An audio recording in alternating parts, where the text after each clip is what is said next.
Hi everyone and welcome back to sunny Daytona Beach, Florida, the headquarters of the USTA Florida section. Harry Chickma alongside Laura Bowen and Don Davis, two enthusiasts here helping to grow the sport of tennis in Florida. And we talked about league tennis, which of course the adults and players of all ages and abilities love. But how about community outreach, sharing the love, helping to spread the sport? What do we have going on here in Florida? Harry, this is something that is so critical to our mission here. 90% of our membership dues go right back into the community, into programming, recreational opportunities, leagues. You know, Don, as president of our Florida Section Foundation, has been so integral to getting the money and the resources out there. So I'm going to let him talk a little bit more about what we've been doing there. It's the USTA Florida Section Foundation. It's the giving arm of the USTA Florida Section. It was started in 2004. In 2005, we started our grant program, and to date we've given 10 grants worth just under $90,000. These grants go to improve the life, the health, the quality of life of Floridians here in Florida. We help kids, disadvantaged programs, kids that need to have somebody help them with their tennis opportunities. We've done some refurbishment of courts.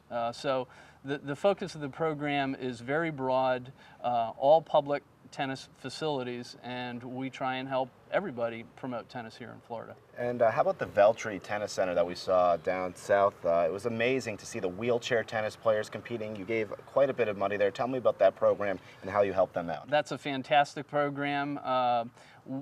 We help them get some of the wheelchairs that are special for tennis players, or athletic wheelchairs. They didn't have the money to do that. The foundation was able to step in and give them those wheelchairs, and that has changed that program tremendously. And tell me how you feel the sport of tennis can help, save a life or help a life. I know for me, it kept me off the streets growing up when I played the Florida Open, some of the best memories I had down in Fort Myers. And, how do you feel that can help young kids become heroes and really better their lives? Well, it keeps them active, keeps them, as you said, off the streets. It's really important to provide structure for these kids, and that's what our programs do. So that's really what we're looking to do with the Florida Tennis Foundation.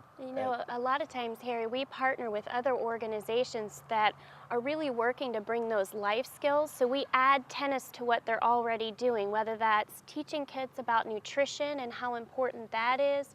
I know we did a lot with the Hebney nutritional consultants, and then we also work very closely with the Malvia Washington Foundation up in Jacksonville, and they do a lot to make sure kids are doing well in school and become well-rounded individuals. So we do partner with other organizations and become, a really nice addition to their existing programming.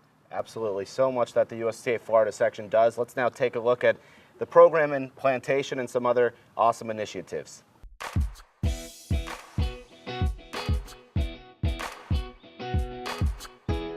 Look at the kids that are getting introduced to tennis. They make it affordable for families to bring their kids out and do.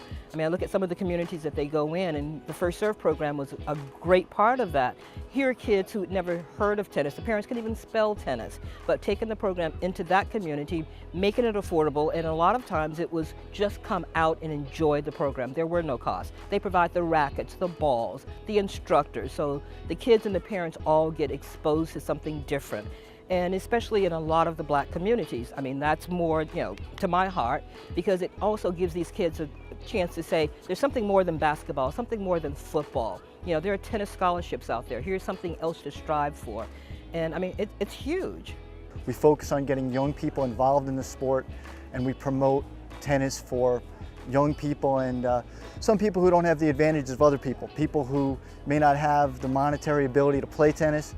We bring tennis to them so that they have it as a sport of a lifetime. So I'm proud to be a volunteer with the USTA Florida. Since being with them for a number of years now and seeing a lot of the different programs and things and having been a part of that, I also volunteered at one time, worked for the Arthur Ashe First Serve program when it was first initiated. And that was my intro into the community part of USTA and how the membership dollars and everything that they do actually comes back to my community. And that's really what spurred me on to give more and volunteer more and become a more integral part of the organization.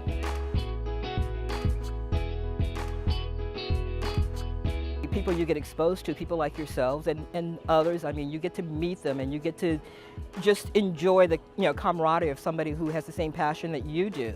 And I mean, you make lifelong friends and network. The problem was these people would like to play, but they have no equipment to play on. No tennis venues have wheelchairs at their offices for people to come down and use. So this is the project that we moved on, and this was why the grant was written. To bring wheelchairs down to keep at a tennis venue so anyone who's disabled, on a cane or in a wheelchair, can come down and try. The USTA gave me the opportunity to move this grant into reality, and it's wonderful. I went up to Health Share South, talked to 50 people in wheelchairs, and they do a lot of things. I said, well, why don't you play tennis? And they all looked at me, well, how? I said, well, I have the answer. The USTA has enabled us to go out and buy 6 top pool sport chairs, and they're here.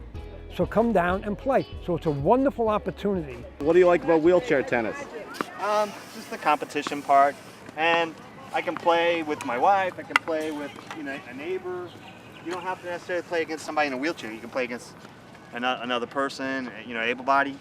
The only difference is we get 2 bounces, so as long as they're playing like they get 1 bounce, I get 2, I can play a regular match.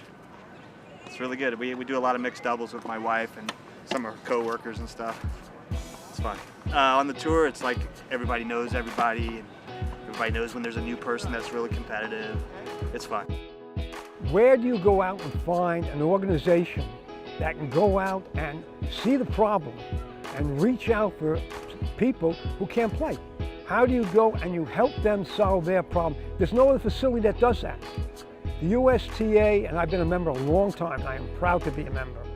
In fact, I got my book and I learned how to play doubles a little better this week. But the hints are great. So the USTA and their funding organization with Linda and the Florida group has made a reality of a dream no other group. And I've written to other people with different grants, and no one has come back like the USTA. So I am proud to be a member, and I am proud to be here. You actually are bringing tennis to maybe some kids who may not have gotten tennis before. One of the things I love most is being at events and meeting the people, and you get a chance to talk to a lot of the parents, a lot of the kids, and you find out the needs, and the USTA Florida staff is wonderful. So I think they do a lot of wonderful, great things for tennis and for people.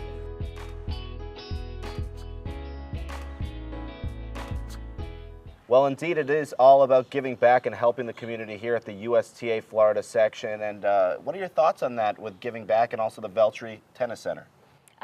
One thing to say about Veltri, which is really important, is that it was a joint effort between USTA Florida as a section and the USTA Florida Foundation.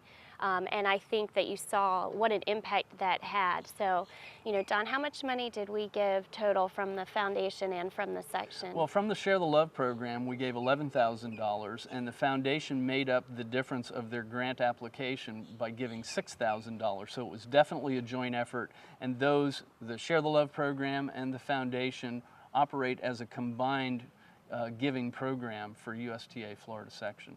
And also Meals of Hope, something to look forward to as well. Yeah, that was exciting. We, at our annual meeting last year, we had, probably 300 people in a room packaging these meals, ready-to-eat meals that went out into the community for families that are really struggling. And, we've done more with them, Don, right? We have. We're going to do it again this year. Great. Last year, we packaged 42,000 meals in a little over 2 hours, about 300 volunteers. And it's a nice way to get everybody at USTA Florida involved in our giving program. We had a ball, we had music playing, it was an event that everybody enjoyed, and they've all asked that we do it again this year. So the foundation is sponsoring that program again this year, and we're going to do Meals of Hope again this year. Well, very excellent stuff going on here with the USTA Florida section. Much more coming up from Daytona Beach. We'll be right back after this. This coaching tip is brought to you by Geico, offering USTA Florida members special savings on insurance. Call today for a quote and tell them you are a USTA member. Hi, this is Jan Proctor from Delray Beach, and this is your USTA Florida wheelchair tip of the day. Whenever you are going for a stroke, you must hold on to the chair. If you're right-handed, your left hand must maintain itself on the wheel in order to maintain control of the chair. Otherwise, the chair will lose control and your stroke that is going forward could end up with your chair backwards. Remember, hold on to the chair. That's your USTA Florida tip of the day.